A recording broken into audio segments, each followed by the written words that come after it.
estáis, ¿Cómo estamos? César? Bien, gracias. Bien, gracias. Qué bueno. ¿Qué semana? Uf, ¿qué semana y qué últimos 2 años? Sí, no, pero sí, pero es como ya este gato va cayendo, pero no solamente por el cuarto piso, ya como por el segundo. Difícil, ¿eh? Tan...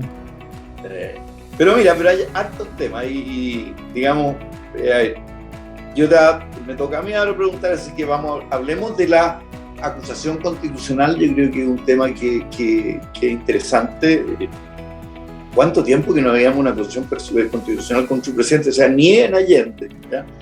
Después el tema, el baile de las candidaturas, como yo le pondría, porque la verdad que esto ya está rayando en lo absurdo. Y el último, que es la inflación, no solo en Chile, sino que afuera, que la inflación es una cosa que la teníamos casi olvidada, ¿ya? Todavía hay gente que quiere suprimir la UEF, ¿ya? Y no solo eso, sino que hay un tema económico general que es preocupante. Así que yo te largo primero la acusación constitucional. O sea, ni Allende fue acusado constitucionalmente, ¿ya? Ni ninguno de los presidentes que siguieron.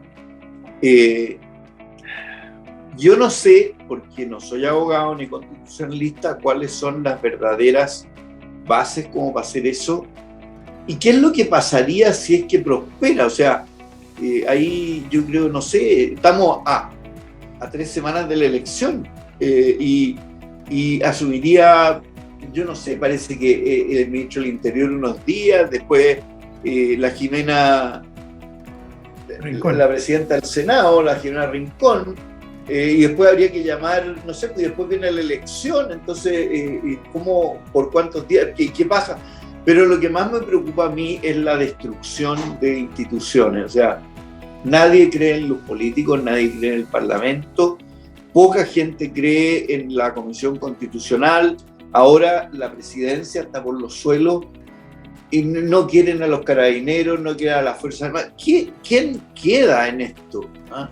Pero marquémoslo esto en el tema de la presidencia. Déjame, El primer magistrado de la República. sí, déjame encuadrarlo como yo lo veo y después además te voy a tirar la pelota de vuelta para que tú me des algunas opiniones, ya que, bueno, conoces bastante más que yo al presidente. Yo creía.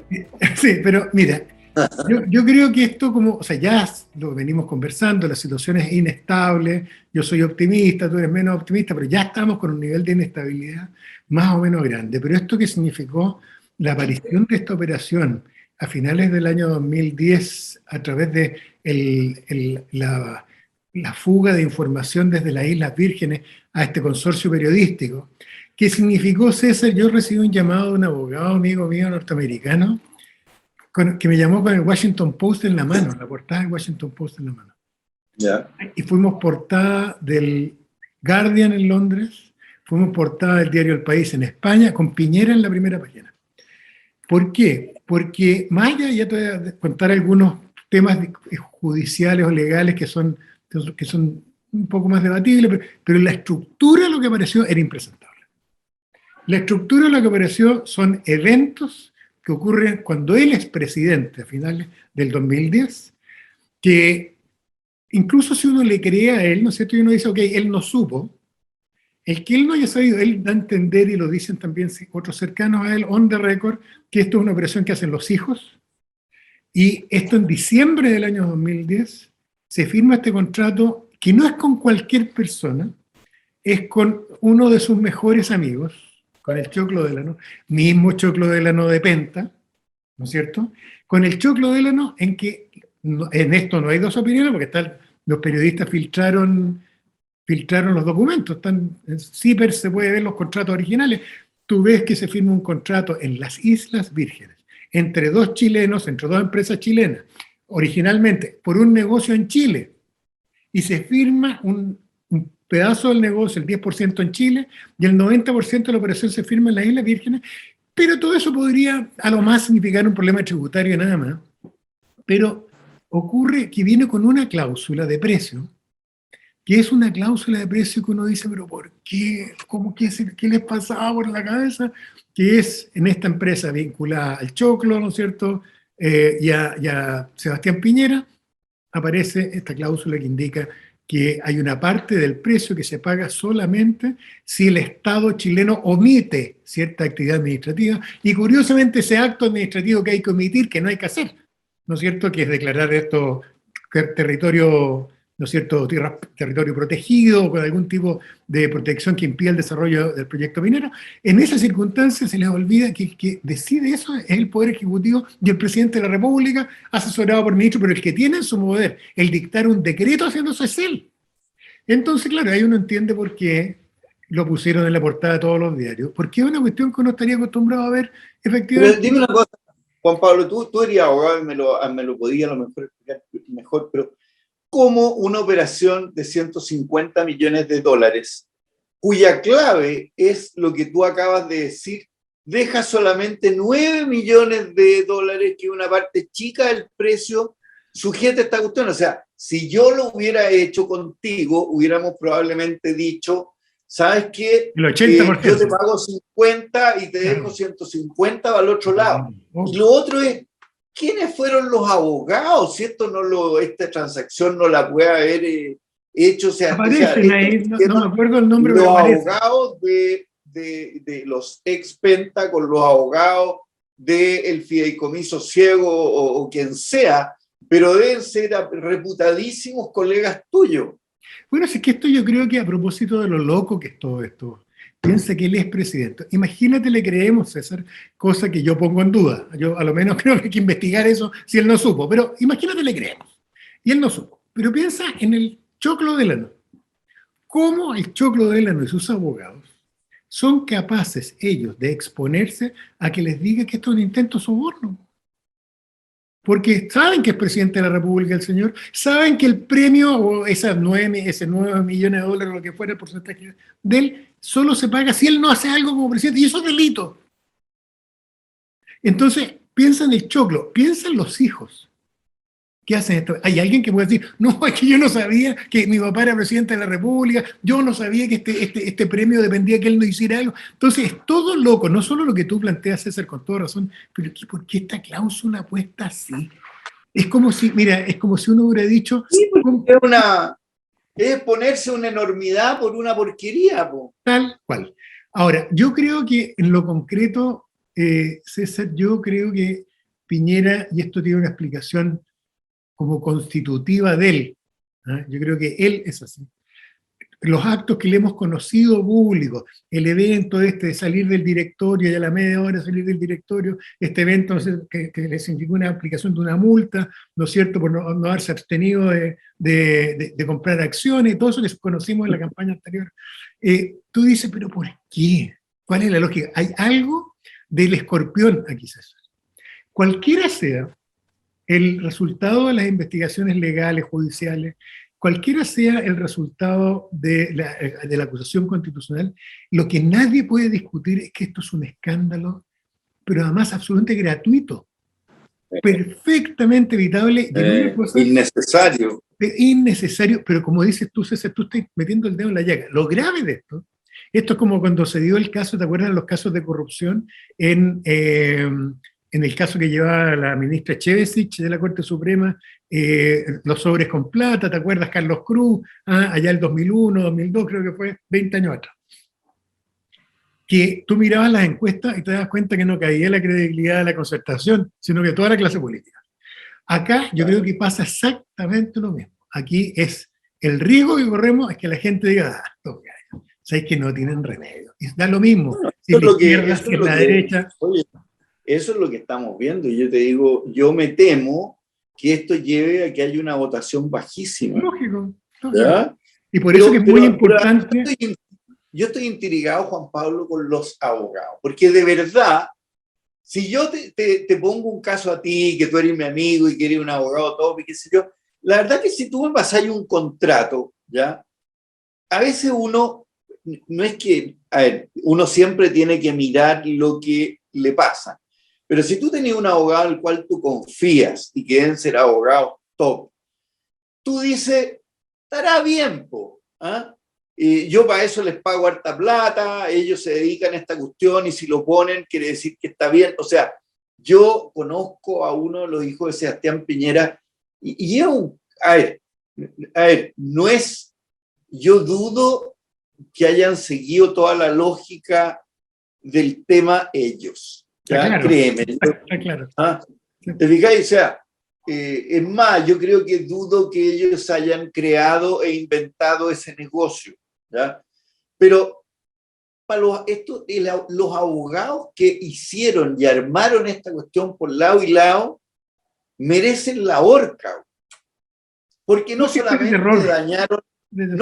dañaron el negocio, porque yo creo que el cuento de Dominga ya pasó a mejor época, ya se fundió el negocio, ya, sino que además van a tener que deshacerlo si es que pasaron plata, porque nadie va a haber pagado 150 millones de dólares por un proyecto que se evaporó, ¿ya?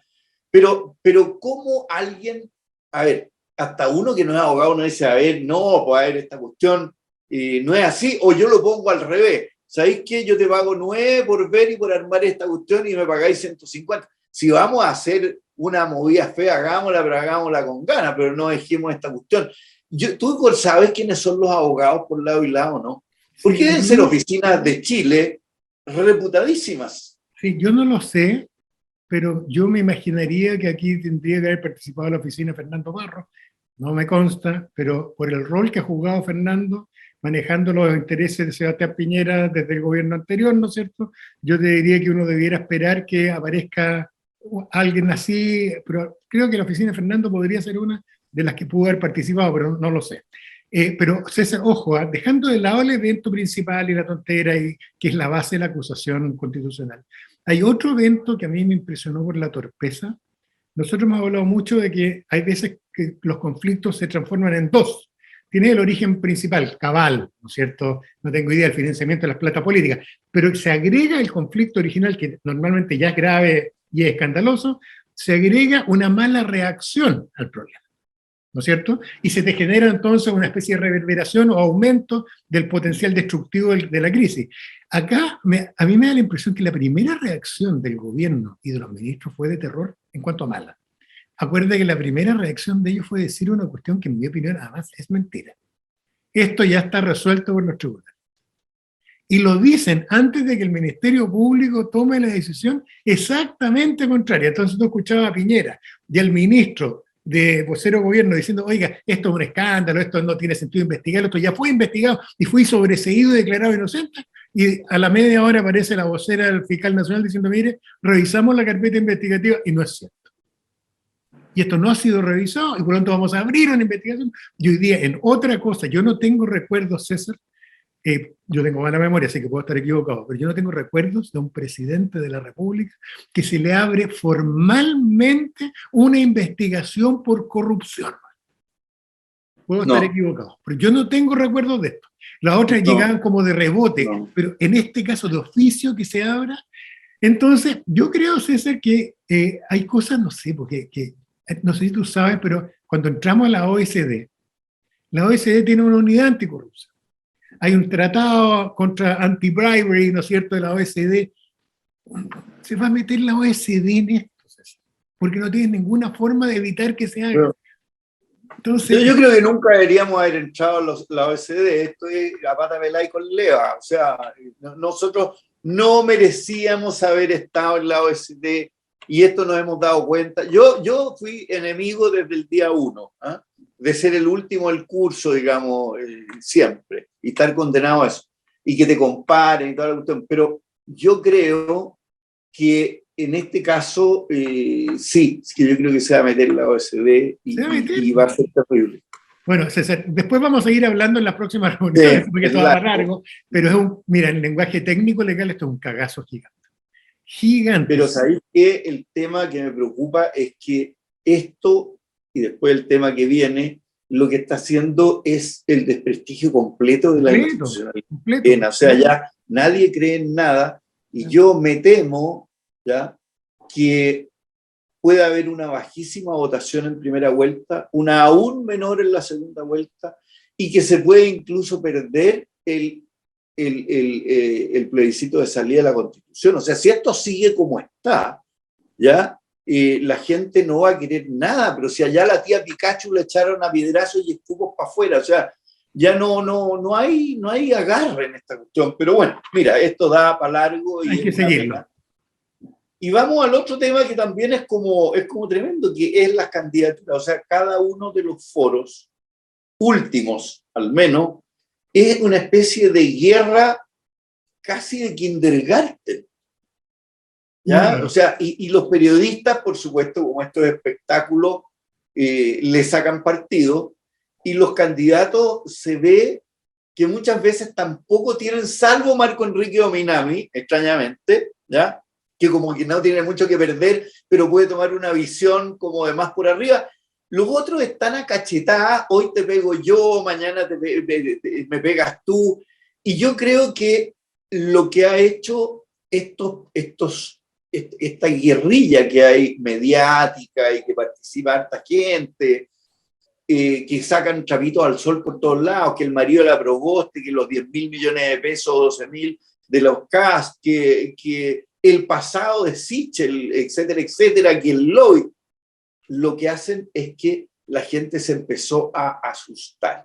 Y lo vamos a tocar en el próximo acápite cuando hablemos de economía, en que tú tienes un dólar que está llegando a los 830 pesos, mientras tenemos una tasa de interés récord y mientras el cobre toca el techo de lo que había sido en décadas, ¿ya? Y esto significa, y lo vamos a ver después, desconcierto, ¿no es cierto?, desconfianza.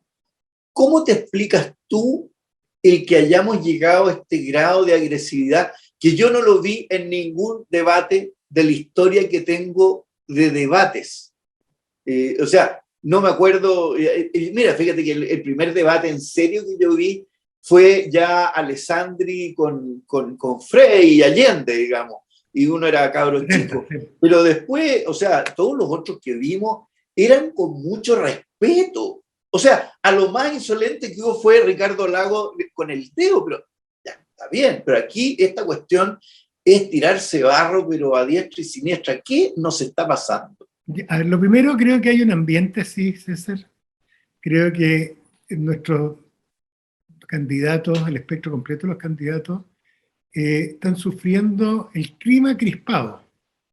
Hay un clima paranoide, hay un clima saltón, hay un clima de trinchera, hay un clima que además no calza con lo que está pasando en la Convención Constitucional.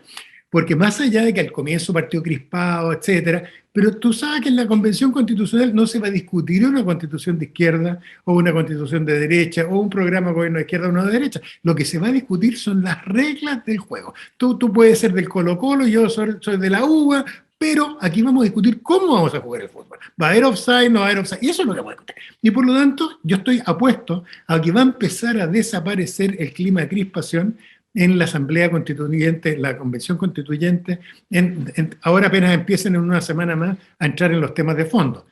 Y en paralelo se da esta discusión presidencial que tiene este toque como confrontacional, como dices tú, pero más de temas pequeños, César. Yo entiendo que hay una parte ruda de la política que no nos gusta casi todo, pero lo entiendo. Pero es una parte. Tú no puedes transformar la rudeza en todo. Y por lo tanto, tú tienes que ser capaz de decir cuestiones centrales que calmen a la gente. Por ejemplo, ¿sabéis que, oye, pongámonos de acuerdo todo el Banco Central, no lo toquemos? ¿Sabéis que aquí es importante dar confianza y ir buscando consenso? Y en vez de hacer eso, lo que han ido es polarizándose unos con otros. De hecho, me llamó la atención, yo escuché un pedacito del foro hoy día en la mañana en la radio, y escuché un pedazo en que Marco Enrique dijo una cosa que es cierta, él no es precisamente candidato que yo favorezca, pero dijo una cosa que es cierta, que le llamaba la atención, que todos, incluyendo Kast, Sichel, Boric, la Yarna Proboste, todos tiraban programas de largo plazo como si no hubiera convención constitucional en trabajando. Y él dice, ¿sabes qué? Aquí deberíamos estar trabajando un programa temporal, con gobierno casi de emergencia, de apoyo. Pero ¿qué es esta cuestión de estar tirando líneas económicas para los próximos 10 o 15 años? Si esto no calza con lo que está pasando al lado. Entonces, creo que ha sido una mala campaña desde ese punto de vista, César. Creo que por mi lado, el sector político de la centroizquierda nos ha hecho mal la sensación de que tenemos ganar la carrera. Y eso nos ha empobrecido el mundo de las ideas. Aquí podrían haber salido propuestas muy bonitas que tranquilicen, que estabilicen a la gente y no entrar en este clima que tú describes. Pero creo que lo que vemos en la campaña, esta falta de ideas de fondo y esta trifulca permanente, tiene que ver con el clima general que hay de crispación. Tengo la impresión, César, que lo que vamos a ver después es que el tema económico puso nervioso a todo el mundo. Ya a esta altura todos sabemos algo de economía en estas cuestiones, todos sabemos que aquí hay algo que está fuera de control en la economía. Y eso agregó a la crisis del presidente de la República, a la crisis institucional que está en marcha, al bicho porquería este, ¿no es cierto?, del COVID, que no sabemos si se va o no, o se queda. Todo este desgaste que hemos tenido generó esta cosa de andar, no sé si has visto, hay un par de escenas que han transmitido los canales de televisión de pequeños choques que se han transformado en batallas campales en la calle en los últimos días, que yo creo que es lo mismo. Vi un tipo montado arriba de una grúa pegándole cadenazo al otro porque le había pegado un topón, man. Y se bajaron y fue como Far West completo por un topón arriba de otro. Entonces, yo creo que hay agotamiento además con todo el tema de la pandemia y falta, al final, César, mi opinión, no sé cuál es la tuya, pero falta de conducción. La Angela Merkel era buena conductora porque contenía a los alemanes. Ese es exactamente el rol del líder, en particular en las crisis, es contener y guiar. Porque en crisis, como decía un amigo que en paz descanse, que es el doctor Ricardo Caponi, durante las crisis el cerebro humano vuelve a los 12 años de edad mental y sus instintos básicos son la agresión y la huida. Y por lo tanto el liderazgo debe contener y guiar y no hacer lo contrario, que es lo que estamos viendo ahora. ¿Y quién lo está haciendo, pues, César? ¿Quién lo está haciendo en la izquierda? ¿Quién lo está haciendo en la derecha? ¿Quién lo está haciendo al centro? No está la iglesia, César. No hay dirigentes empresariales que estén... Mi impresión, como último comentario, César, a la cosa anterior, pero que tiene que ver con esto, es que así como, y yo te doy toda la razón de que la crisis de Piñera y la falta de credibilidad de la presidencia de la República nos impacta a todos y a todo el grupo político, que es tal cual, yo creo que la cosa tiene otro matiz, que es que la sensación de la corrupción en el gran empresariado, el daño que le hace lo que hizo el Choclo Delano todos los empresarios es igual, es equivalente. Aquí la gente no va a distinguir entre un empresario u otro, es que este es más progresista, no. La sensación que va a quedar es que cuando uno prende la luz encuentra unos arreglines rarísimos entre los grandes grupos económicos y la clase política. Que si no fuera por estos periodistas que trajeron esta cuestión no nos hubiéramos enterado nunca. Entonces, ojo, porque ese elemento también yo creo que algo de contención había estado haciendo la SOFOFA, algo de contención había estado haciendo la CPC también, y yo creo que hoy día quedaron todos bailando. Todos quedaron offside, pues, tal cual. ¿Ya? Oye, y vamos al último tema, que es la inflación. Mira, te voy a dar algunos datos, ¿ya? Inflación anual, 12 meses de Estados Unidos, 5,4%. ¿Ya? Peligroso, ¿ya? El puerto de Los Ángeles les está abriendo 24 horas para zafar del taco tremendo que tiene. El 4% de los ciudadanos norteamericanos o de los trabajadores norteamericanos dejó su pega porque cree que hay otra mejor esperándola. O sea, esto significa, ¿no es cierto?, que van a subir los sueldos. De hecho, los sueldos de enero a septiembre en Estados Unidos han subido un 4,6%. O sea, pari pasú con la inflación. O sea, esto no es solo el shock de oferta o el taco en los puertos o la falta de chips. Y el desempleo está en un 4,8% que no se veía desde marzo del 2020, que ya era muy bajo, ¿no? Entonces, yo creo que esto asusta, porque todos, igual que los que sufrieron la devaluación del dólar de 39, también recordamos las inflaciones del 25% que hubo después. sin contar la del 70% que hubo el mismo año de la devaluación en el 82. Entonces está muy viva en la memoria, ¿ya? Y las tasas de interés se han ido a las nubes. O sea, un crédito hipotecario que antes de la crisis era UF más 1,2, ponte tú para la casa, ya 25 años para la gente joven, hoy día no están dando a 20 ni 25 años y hoy día la tasa es UF más 5,5. ¿Ya?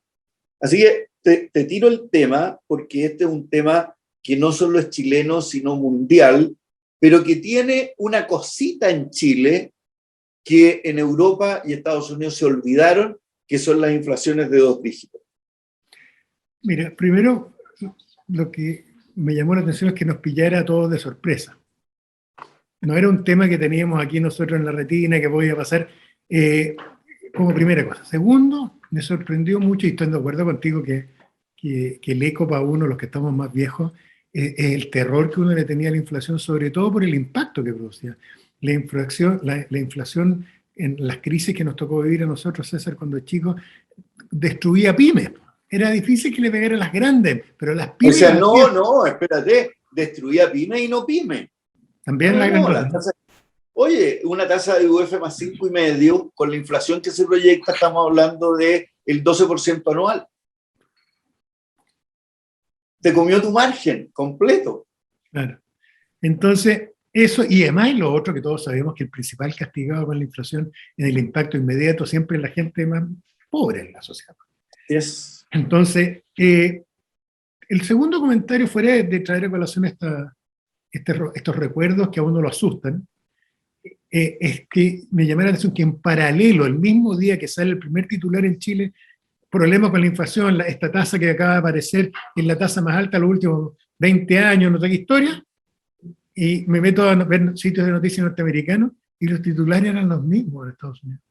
Y descubro que en paralelo, simultáneamente, en Estados Unidos también se estaba disparando la inflación, sin que nadie entendiera bien exactamente por qué estaba ocurriendo, pero la misma sensación de desconcierto en Estados Unidos. Incluso me topé ayer, César, que en Turquía me topé de rebote con artículos sobre Turquía, y la misma situación. En paralelo en Turquía se disparó en las últimas 2 semanas la inflación, sin que nadie entienda exactamente por qué. Ahora, el resumen es que entró, César, en mi opinión, obviamente tú sabes más que yo estas cosas, pero mi impresión es que entró la cazuela que tenemos desordenada, entró un nuevo elemento de ansiedad, que es la sensación de que, sea porque hemos soltado mucho dinero, ¿cierto?, mucho circulante, por la razón que sea, aquí está habiendo un pedazo de la economía que está fuera de control.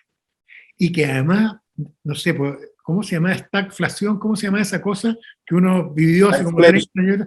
Esta cosa que era inflación alta, con alto desempleo y con caída de una cosa que uno no lograba entender, pero que era de terror, porque tenía puras consecuencias negativas y no tenía lado positivo. Entonces, creo que esas cosas a mí me han llamado la atención y no he notado al gobierno ni al Banco Central haciendo una contención a propósito adecuada del tema. Bueno, el Banco Central se ha pegado 2 subidas de tasa potentes. No, sí, yo no te digo en cuanto a la reacción, sino en cuanto a la comprensión del fenómeno. Yo creo que pasamos muchos años de tasas de interés bajas, o sea, de una política monetaria súper laxa, ¿ya? Y cuando no fue suficiente aquello por la pandemia, se recurrió a la política fiscal, que fue sumamente expansiva, y al final, como decía Milton Friedman, money matters. O sea, por algo, no solo están subiendo de precio los chips y los autos y una pila de cosas que están trancadas en la producción. La gente está comprando más, si no los precios no subirían. ¿Y por qué está comprando más? Porque anda más plata dando vuelta, ¿ya? Ahora, el efecto, decían los monetaristas antiguos, de una expansión monetaria se notaba, no sé, 6 meses después, pero lo grave de la inflación es su persistencia, en términos que una de las cosas importantes que la determina son las expectativas a futuro de la inflación. Y las expectativas a futuro de la inflación, tú no las matas de a poquitito. O sea, en Estados Unidos fue Volcker, a través de una recesión bestial el año 80, ¿no es cierto?, que la impuso. En Chile la matamos también a palos, digamos, la inflación, y todos tienen que acordarse del PEM, del POG y de todo aquello, ¿ya? Pesadilla. Entonces, esto es complejo y por supuesto que en Chile lo que menos te ayuda es la incertidumbre, porque tenemos un dólar que está disparado, o sea, como la cabra se fue al trigo, digamos, ya no lo sujetan. Según me dice gente que sabe, el 90% de la plata líquida de los chilenos ricos se fue, ¿ya? Entonces hoy día, por ejemplo, yo tengo gente que me está llamando y dicen, oye, ¿qué hago? En Estados Unidos cuesta mucho abrir una cuenta corriente. Te revisan hasta abajo las huellas. Entonces te dicen, pero me han contado que en Canadá es más fácil. ¿Qué opinas tú? Vamos a Canadá y la gente está viajando a Canadá a abrir cuentas corrientes y extrañamente a Portugal, ¿ya? Que hay subsidios incluso a la inversión extranjera y qué sé yo.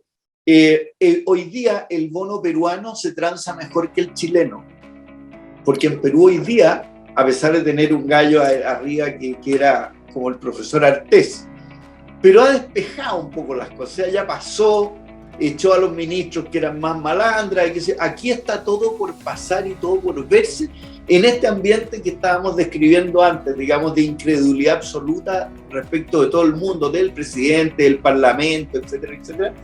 En esta forma también va a ser muy difícil recurrir a un programa más de shock o más de contención monetaria o de contención fiscal. O sea, la apuesta de ¿se termina el IF? ¿Se terminará en noviembre? ¿Alguien tendrá los pantalones para quitarlo? Cuando hay gente que está ganando el IF, el hombre, la mujer que es la pareja, y además ambos están recibiendo un sueldo, o sea, se están dando en base a apuntarle sueldos de $1 millón que llevan varios meses. ¿Vamos a bajar de nuevo a los 600.000 pesos? ¿Cómo va a ser aquello? ¿Va a seguir el Banco Central subiendo las tasas y va a ser implacable o no va a ser implacable? Todas estas cuestiones yo creo que están colgando, aparte de todo lo que hemos hablado, que nos lleva a una situación muy, muy, muy difícil, y en la cual los candidatos no se han pronunciado mucho. Además, o sea, están tampoco preocupados de la pelea chica. ¿Ah? Están preocupados de la pelea chica. Bueno, oye, vamos a lo más simpático ahora, ¿no? Libro y película. Mira, libro, no soy muy objetivo porque le tengo mucho cariño. Este libro es un libro biográfico que sacó hace un par de años atrás Belisario Velasco, pero extraordinario. Bueno, como digo, no soy neutral porque le tengo mucho aprecio y respeto a Belisario, pero creo que a todo aquel que nos gusta la historia reciente tiene que leer. Viene escrito desde el Transantiago a otras crisis políticas en la época de Ricardo Lagos, pero usted quiere saber la verdadera historia del Transantiago y por qué se metieron las patas acá. En fin, yo creo que cuenta algunas intimidades del PDC también, muy entretenido por un tipo que ha sido esencial dentro de lo que fue el periodo, ¿no es cierto?, de la transición. ¿No?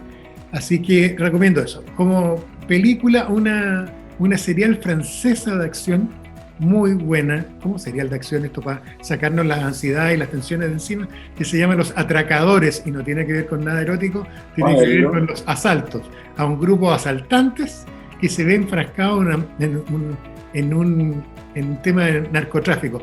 Muy interesante porque muestra el lado oscuro de Francia y de Bélgica, países que uno cree que no hay crimen organizado ni nada, y la versión que muestra es de terror. Así que está en Netflix, Los Atracadores. ¿Y tú, César, qué recomiendas? Bueno, yo, primero que todo, yo no conocí mucho a Velasco, pero le tengo mucho cariño a las hijas, así que voy a comprarlo de todas maneras. Mira, este es un regalo que me dieron, que son las columnas de don Gonzalo Correa, del 2000. Sí, del 95 hasta que casi se murió, está todo, está Temu Cuicuy, está la crisis social. O sea, este viejo vio lo que iba a pasar 10 años después y de sobra, una crítica a la derecha y al empresariado despiadada de un hombre de derecha, conservador, católico.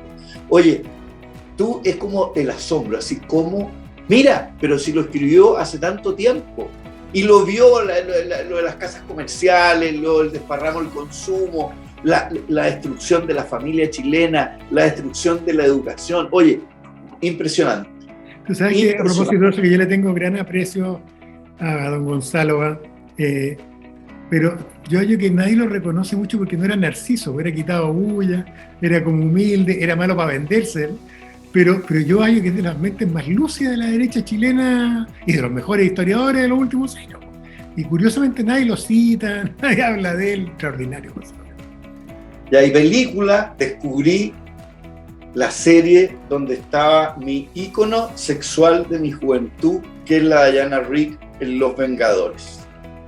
1966 a 1969, en blanco y negro, en que te muestran cómo era el mundo y cómo lo veíamos en esos años y cómo la realidad superó a la imaginación completa. O sea, sale una cuestión así como loca, porque son historias bien absurdas, de un gallo que era como un sabio loco que iba a reemplazar los transistores por otras cosas que iban a producir computadores chicos.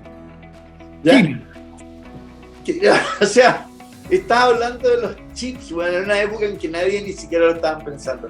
Y ella, que es la cara más linda que yo he visto en mi vida, y te lo reconozco ahora, parezco un pendejo baboso mirándola, y mi señora me reta, ¿no? No, extraordinario. Pero bueno. Hay gratos recuerdos de infancia. Así es. Bueno, oye, sería, eso, pucha, ojalá que no sigan ocurriendo tantos acontecimientos. Hasta la próxima. Hasta la próxima, exactamente. Ya. Cuídense todos. Ok, cuídense y que tengan buen fin de semana.